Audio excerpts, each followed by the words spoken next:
بسم اللہ الرحمن الرحیم۔ السلام علیکم رحمۃ اللہ وبرکاتہ۔ اللہ کی رحمتیں اور برکتیں نازل ہوں ہم سب پر۔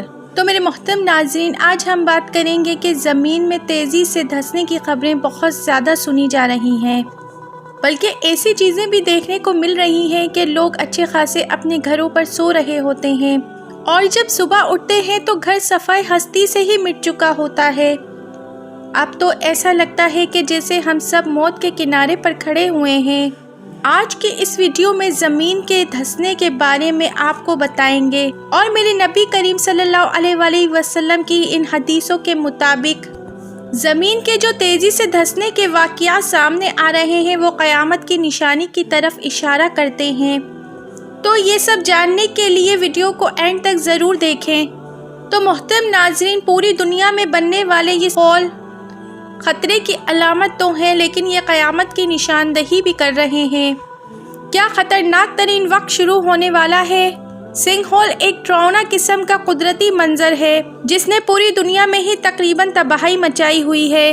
اس کی سب سے اہم وجہ یہ ہے، جس کی وجہ سے پوری دنیا خوف زدہ ہے، کہ زمین کے اندر ہول ہونے سے پہلے کوئی خبر نہیں ملتی کہ یہ زمین کے اندر کس طرح سے ہوتا ہے، اور پتہ نہیں چلتا کہ یہ کب اور کہاں واقع ہوگا۔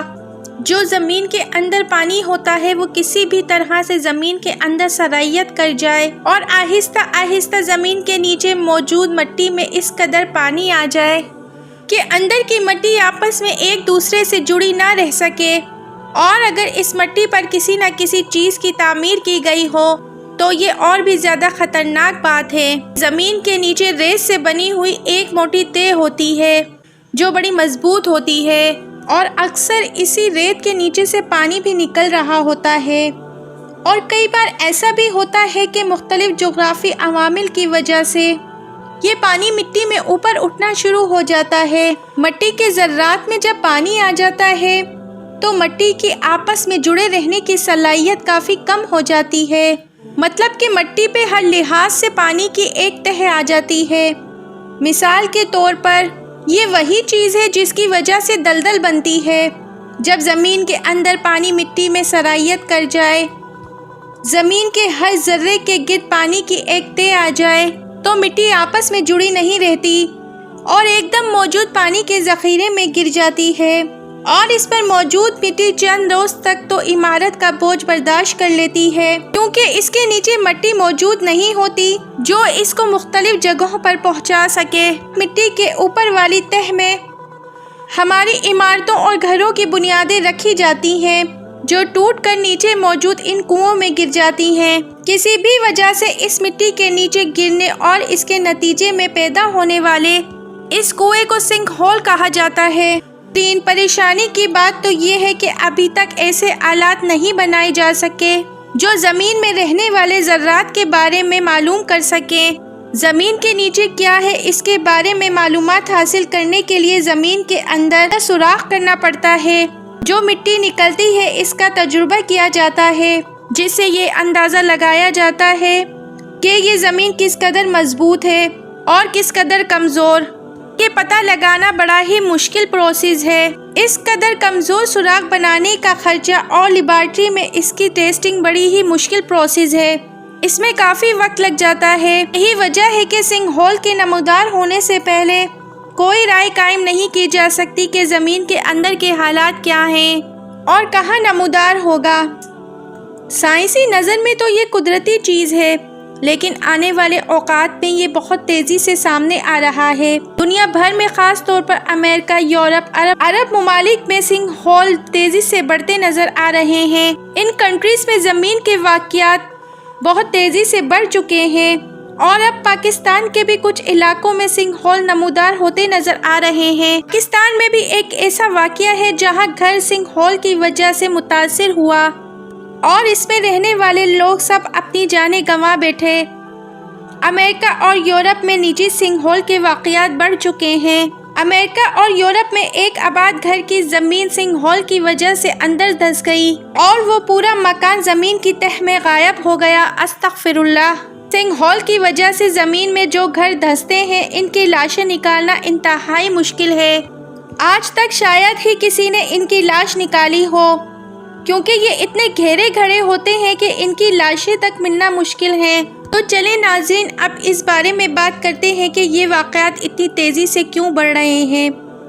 ہم اکثر سائنسی کانفرنس میں یہ سن رہے ہوتے ہیں کہ زیر زمین پانی کے ذخائر میں تیزی سے کمی ہو رہی ہے، پانی تیزی سے نیچے کی طرف جا رہا ہے۔ پھر کیوں اتنی تیزی سے یہ واقعات رونما ہو رہے ہیں؟ اس کے پیچھے ایک وجہ یہ ہے کہ مٹی پوری طرح سے پیک ہوتی ہے، جبکہ اس کے درمیان پانی کو اندر گھسیٹنے کی جگہ نہیں ہوتی،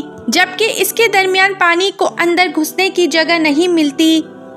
لیکن جب اس مٹی میں موجود پانی کی مقدار کم ہو جاتی ہے تو نیچے بننے والے خلا کی طرف سے اوپر بننے والی مٹی کی تہ کمزور ہو جاتی ہے اور اس کے ذرات تھوڑے تھوڑے کر کے جھڑنے شروع ہو جاتے ہیں۔ پھر مٹی کی تہ میں دراڑیں پڑنا شروع ہو جاتی ہیں۔ یہی دراڑیں آہستہ آہستہ نمی میں موجود ذرات کو اوپر بڑھنے کا راستہ دیتی ہیں۔ تھوڑی ہی دیر میں وہ مٹی کی تہ پوری طرح اس نمی سے بھر جاتی ہے اور پھر مکمل طور پر وہ تہ کمزور ہو جاتی ہے، جس کی وجہ سے سنک ہول نمودار ہوتا ہے۔ حدیثوں میں اس کو کسف الارض کے نام سے بیان کیا گیا ہے۔ کسف الارض کا مطلب ہے زمین کا دھسنا۔ یہ قیامت کی ایک نشانی ہے۔ اس بارے میں ہمارے آقا محمد صلی اللہ علیہ وآلہ وسلم نے حدیثوں میں خود بڑی وضاحت کی ہے، اور میرے آقا نبی کریم صلی اللہ علیہ وآلہ وسلم نے فرمایا کہ دجال اس وقت تک نمودار نہیں ہوگا اور حضرت مہدی علیہ السلام اس کے مقابلے میں نہیں آئیں گے جب تک کہ یہ بڑی بڑی جگہوں پر زمین کے دھسنے کے واقعات نظر نہ آئیں، یعنی کہ یہ واقعات اس قدر بڑے ہوں گے کہ پوری دنیا کو ہلا کر رکھ دیں گے۔ بڑے واقعات سے مراد کیا ہو سکتا ہے؟ کسی بڑی آبادی کو زمین میں دھسنا پڑ جائے یا کوئی بڑا اثاثہ وہاں موجود ہو جہاں پہ سنک ہول ہوا ہو۔ فکر کی بات تو یہ ہے کہ یہ نشانی دجال کے آنے اور حضرت مہدی علیہ السلام کے ظہور کی ہوگی اور پھر قیامت کا آغاز شروع ہو جائے گا، کیونکہ جب یہ نشانیاں ظاہر ہوں گی اس کے بعد 1 سے 1.5 صدی کا وقت دیا جائے گا۔ اب ہمیں سمجھنا یہ ہے کہ جس تیزی سے زمین میں دھسنے کے واقعات رونما ہو رہے ہیں، جو ہمیں آئے دن نیوز سننے کو مل رہی ہوتی ہے، وہ ہمارے لیے کس قدر اہمیت کے حامل ہیں۔ یہ دراصل ہمارے لیے نشانیاں ہیں، اور جو ایمان والے ہیں اور ایمان رکھتے ہیں ان کے لیے قیامت کا وقت نزدیک ترین نظر آ رہا ہے، اور ہم کیا جانے کہ وہ وقت شاید دور نہ ہو جب کسف الارض کے واقعات رونما ہو جائیں، جس کے بارے میں ہمارے آقا صلی اللہ علیہ وآلہ وسلم نے پیشن گوئیاں کی ہیں۔ تو ہمیں اپنے ایمان کی فکر ضرور کرنی چاہیے، کیونکہ میرے آقا صلی اللہ علیہ وآلہ وسلم کے فرمان کے مطابق آخری وقت میں بہت ہی کم لوگ ایسے ہوں گے جو ایمان پر قائم رہ سکیں گے اور اللہ کے ساتھ کسی کو شرک نہیں کرتے ہوں گے، اور حضور محمد صلی اللہ علیہ وآلہ وسلم کی سنتوں پر عمل کرتے ہوں گے، اور جو ایمان والے ہوں گے وہ اللہ کا پوری دنیا میں انشاءاللہ بول بالا کریں گے اور اللہ کے دشمنوں کو نیست و نابود کر دیں گے۔ اللہ تعالیٰ سے دعا ہے کہ اللہ تعالیٰ ہمارا ایمان سلامت رکھے، ہمارا خاتمہ بھی ایمان پر کرے، آمین ثم آمین۔ کمنٹ باکس میں حضور محمد صلی اللہ علیہ وآلہ وسلم کا نام ضرور ٹائپ کریں۔ محترم ناظرین، ویڈیو اچھی لگی ہے تو لائک شیئر کمنٹس کیجئے، سبسکرائب کریں، بیل آئیکن پہ ضرور کلک کیجئے گا۔ خوش رہیں، اپنا بہت سا خیال رکھیں۔ زندگی رہی تو پھر ملیں گے معلوماتی ویڈیو کے ساتھ۔ اللہ حافظ۔